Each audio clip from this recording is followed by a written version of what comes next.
আচ্ছা, তোদের কাছে কিছু প্রশ্ন ধরবো। আচ্ছা কালটু, বলতো বিদ্যালয়ের সন্ধি বিচ্ছেদটা কি হবে? আলাই। বাহ, খুব ভালো।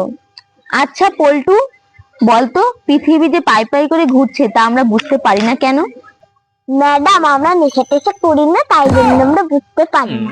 যারা নেশা টেশা করে তারা বুঝতে পারে যে পৃথিবী ঘ ঘ করে ঘুরে।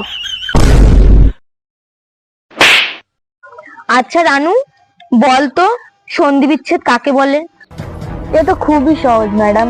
যখন দু বন্ধুর মধ্যে টাকার জন্য মারপিট বাঁধে এবং কথা বলা, মুখ দেখা দেখি বন্ধ হয়ে যায়, তখন যে বিচ্ছেদ ঘটে তাকে সন্ধি বিচ্ছেদ বলে। আচ্ছা লালটিয়া, বলো তো পৃথিবীতে কত ভাগ জল আছে? ম্যাডাম, এটা তো খুবই সহজ। পৃথিবীতে যত ভাগ স্থলভাগ আছে, সেই স্থলভাগ বাদ দিলে যে অংশটুকুনি পড়ে থাকে সেইটুকুনি জলভাগ আছে।